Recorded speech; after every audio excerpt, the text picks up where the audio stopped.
How you doing? How your mama and them doing? Thank you so much for clicking and watching. I'm Josh TV, and this is a special edition of Papa's News Review of RuPaul's Drag Race Season 11 cast. Can you believe it? Season 11 is here already, and the cast has been revealed, and it looks like there's a bunch of queens that are going to be competing for the crown. And from the Meet the Queens video, it looks like they're going to be a very loud, lovely, lively bunch of bitches. Roll the tape.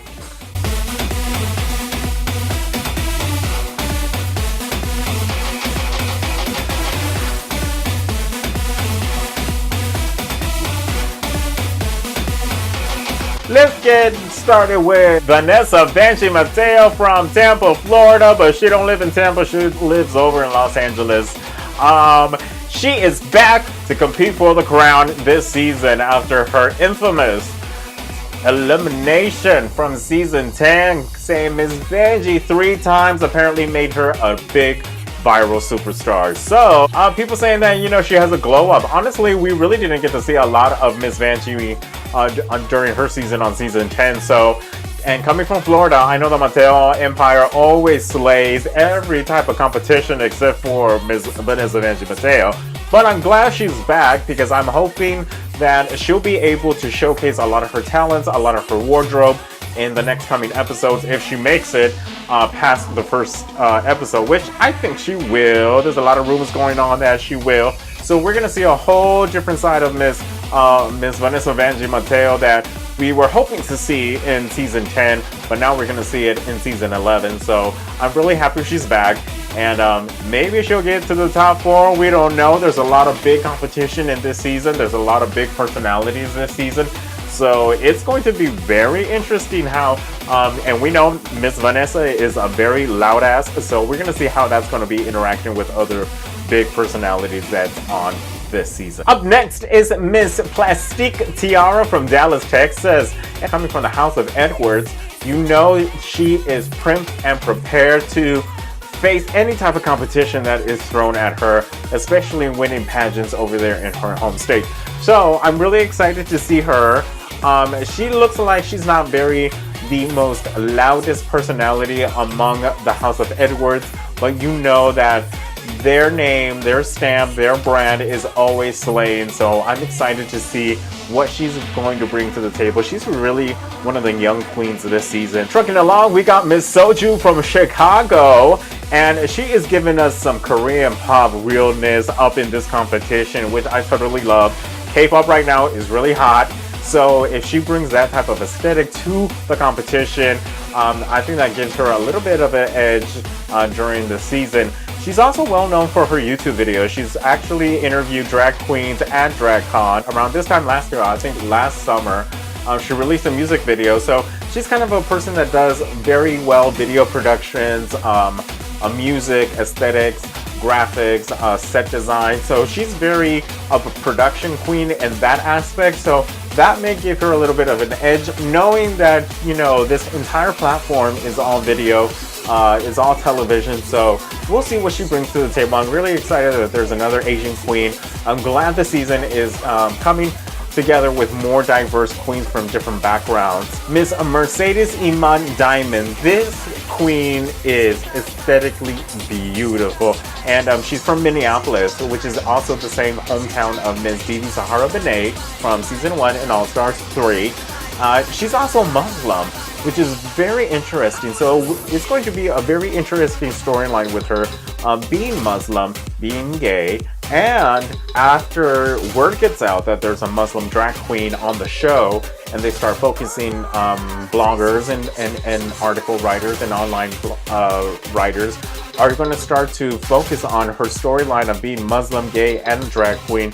So that's going to really swing open some doors for people who are within that community to come out and maybe share their story, maybe share the type of struggles they've been going through, or the type of backlash or support system that they've had. So it's going to be very interesting. It's really going to shake things up, and I'm really excited to see her. I really see her coming, going very far in the competition. She looks like a polished drag queen that is ready for her primetime debut, and I think this is it.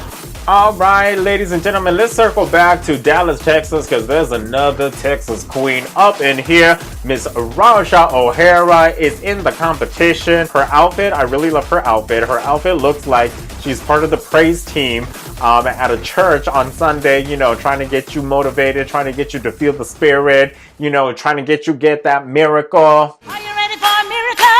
Praise like me. Are you ready for a miracle? Set you free. Are you ready? Ready. Are you ready? Ready. Are you ready? So Miss OHara girl. Let's go on to the next hoe herself, Miss Arielle Versace. Yeah! But I'm really excited to see Arielle from Cherry Hill, New Jersey. Is New Jersey's life-size Bratz doll, and girl, she will give you life in full color. Because she loves her colors, especially the color pink. Miss Thing loves to perform very well. I know her video, she said that she is not a lip syncer, but she is an entertainer, and baby, she is an entertainer, girl. She lip syncs, girl. Don't let that fool you, girl. She's probably playing herself down, but I've seen her videos. She goes on the floor, she high kicks, she will give you life, she twists and twirls, and her hair is big. Like, it goes all the way through the fucking roof. And I love drag queens who have big hair, because you need big hair. Because if you don't got big hair, you ain't doing drag. She's very colorful. She loves colors. Her makeup is always on point. I was actually looking for drag makeup tutorials just to pass the time as I eat my pizza and drink my wine on YouTube.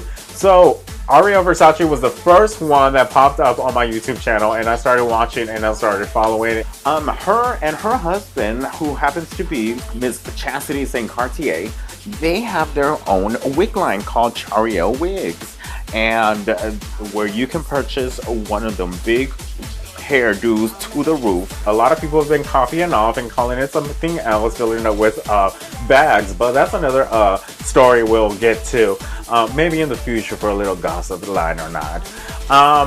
But I'm gonna get so much hate for that from the Philadelphia Queens. Hopefully she'll make it through. Team Arielle Versace. Yeah, yeah.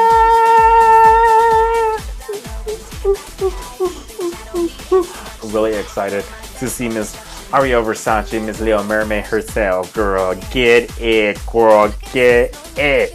We got Miss Nina West. I saw this video of Miss Nina West in the Meet the Queens and completely fell in love with her. And honestly, I think she may be in the top 4 based on that personality, based on that big personality. And she seems so welcoming. She seems so welcoming. She seems like a queen that actually gives back to the community. You know, she takes your dollars and also gives back to the community, while some other queens just take your dollars and don't give a damn. But we're not going to name any names. Apparently, she also won the prestigious Entertainer of the Year pageant in 2008. She's from Ohio, which is another thing that I like, that this season we're getting more queens from different states, from different towns. I think she will be in the top 4, maybe even take the entire crown. I don't know. If she does, she'll be the first drag queen, plus size drag queen, to win the competition. So there's a lot of speculation that she is a very good front runner in this season. So we'll see how it all plays out. But I have a feeling everybody is going to become a big fan of Nina West. All right, let's go on to Miss Kahana Montrese from Las Vegas. Miss Kahana Montrese, she is the drag daughter of Miss Coco Montrese. And let me tell you, this girl out of drag is straight. Girl, he is appealing to the eye. You know, this Las Vegas queens, they're also like New York queens. You're dealing with big personalities. You have a different audience in the show every single night. You have actual performers who perform in the big residency shows, come to drag shows, and so you really have to up your game and really be on point. Coco, drag mother, you know she is going to be groomed very well as far as aesthetics, as far as showmanship, as far as dance. You know, both of them are dancing queens, so it's going to be very, very tough competition this season with these picks. All right, we got Miss Evilly Oddly from Denver, Colorado. She is the second queen from the Denver Denver area. She's like the fresh face, you know, very, very club kid, very out there, very alien-esque, very things that don't go together and somehow they work together. So she's also known to be very acrobatic. And I'm excited to see another Denver queen on the show. There's a lot of great Denver queens that need to be on the show or haven't been casted on the show. And there's a great talent pool from that area. You know, Electric Daisy Festival, she's all that kind of craziness. And I think that is like, people are gonna like her. I think people are gonna like her. So I'm glad to see this type of aesthetic being represented on Drag Race. It needs it in order to make the competition a lot more fun. Up next is Miss Honey Davenport is Monet Exchange drag mama, which is kind of weird. We're always seeing the drag daughters get on Drag Race and then the drag mamas get on Drag Race. It's like, isn't it supposed to be the other way around?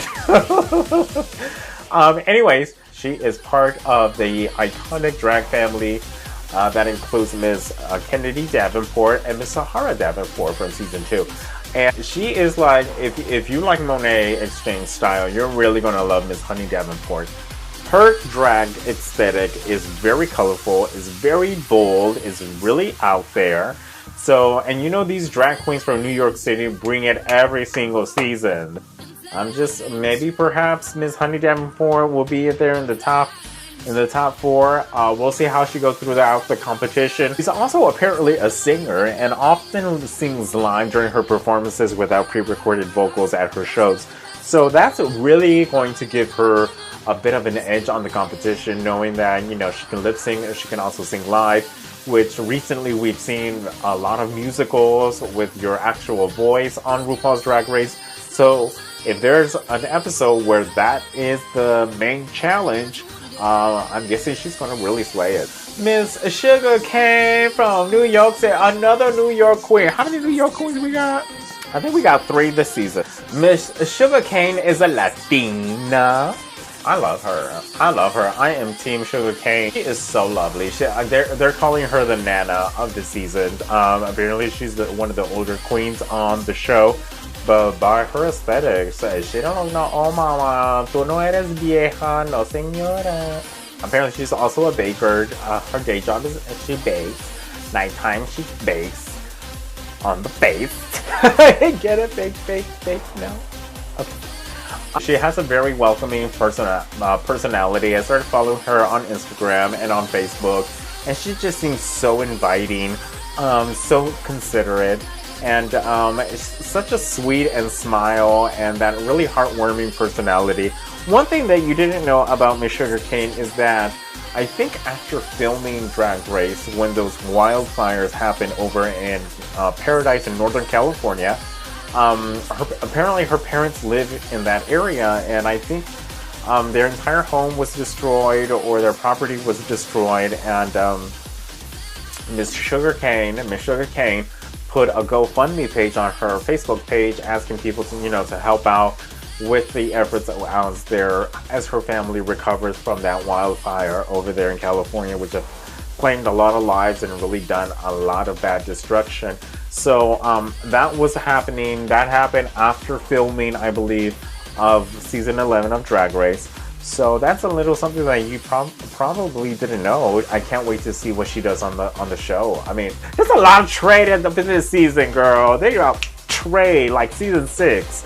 This is the new season 6 of Drag Race, girl. I think there's a bunch of group that's gonna like really top it. Nutmeg Ganache. Girl, I thought Mexican drag names were fucking difficult as heck. She is from Mississippi, but she now lives in Chicago, so that makes 2 Chicago queens. And she's one of those queens that she knows she big, and she's gonna embrace it, and she's gonna love it, and you're gonna love it too, whether you like it or not. And I love it. I love her outfit on the promo picture. I really don't know much about Miss Silky Nutmeg, so I'm excited to see what she brings to the table.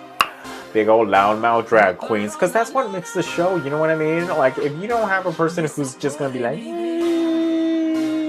it's gonna go. So you need people that are big personalities, and I love that she is showing some skin. She's like, yeah, and what? Well, I know I look good. All right, we got another Dallas, Texas queen in the house. That's 3 bitches from Dallas, Texas. Miss Plastique, Miss Aranja, and now Miss Akira Chanel Davenport, also from the Big Deep.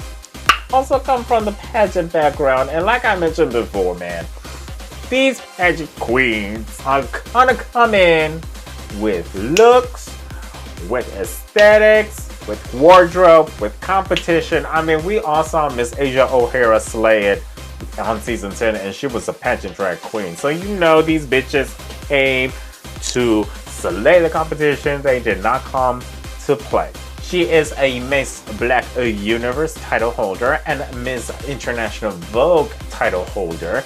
So glamour is all up in her area from head to toe. And let me tell you, she is also part of the Kennedy Davenport drag family. Yes, ma'am. Well, up next we have Miss Brooklyn Heights, based in Nashville, Tennessee. She's also from Canada. So, like I said before, we got a big old diverse group of bitches up in this season. Miss Brooklyn Heights apparently knows how to do ballet. She studied ballet.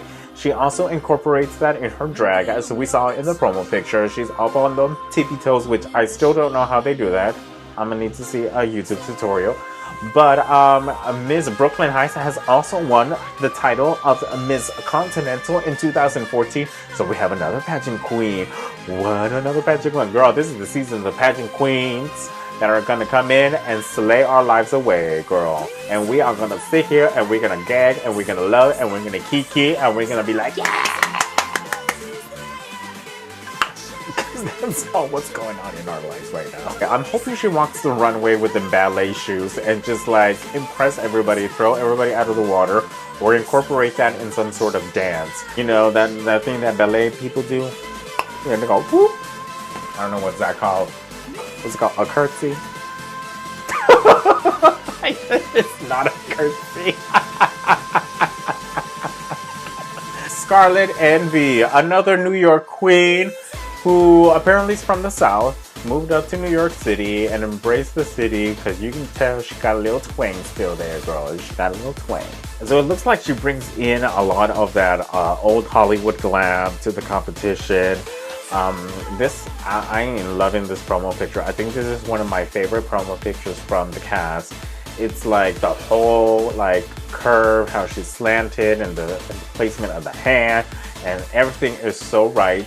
I'm really digging Miss Scarlett Envy, and hopefully she'll make it far in the competition, because I really don't know much about Miss Scarlett Envy. I'm really intrigued to hear her storyline and see the type of the storyline that she's going to have in the season. New York in the house, bitch, with Southern sass. Yes, ma'am. Well, that wraps up my review of the cast of RuPaul's Drag Race Season 11. Who do you want to see win?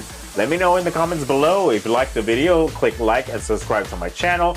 If you're on Instagram, Facebook, comment, like, and share the video. Be sure to follow me on all those social media platforms. I'm Josh TV, and we'll see you next time.